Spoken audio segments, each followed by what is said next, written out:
Julia Farrow slipped the fingerless leather gloves over her hands, snugging them past her wrists and tightening the laces across the back with one hand and her teeth.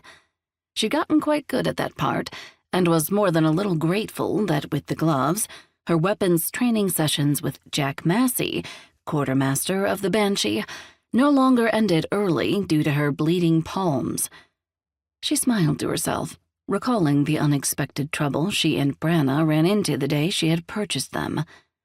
While the danger had been real, and she never looked forward to Branna fighting, she was pleased to have made a new friend in the young street urchin Henry, who now followed her around every chance he got.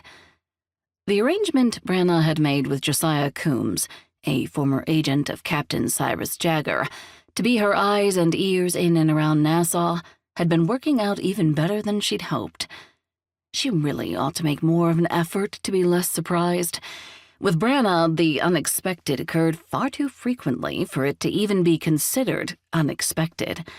This was her life now, the one she had agreed to when she signed her name to the Banshee's articles and became the ship's newest officer. Well, she hadn't signed in blood exactly, and Branna had been clear she could change her mind at any time, but she wanted to do this.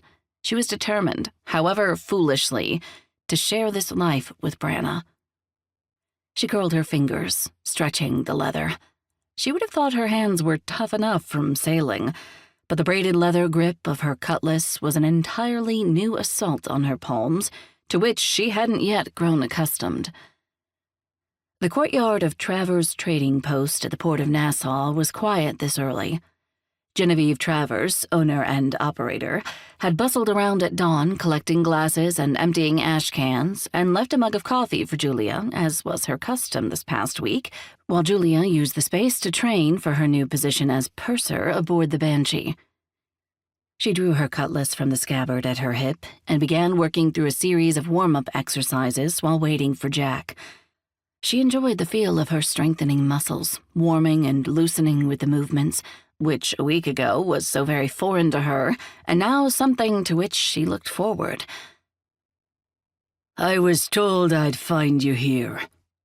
Julia whirled at the deep, rumbly voice to find a large, dark-skinned man in the entryway, a short sword in each hand, and her heart rate picked up.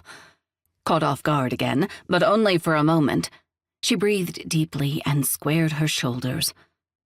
"Are you here to fight me?" He crossed the courtyard slowly, rotating the swords around as he approached. "I'm afraid so." Afraid? She sidestepped, keeping herself out of range and keeping a table between them, her lip twitching into a teasing smile. "Of me?" He barked a laugh. "Best hope that wee blade of yours is as sharp as your tongue." "You're about to find out, sir."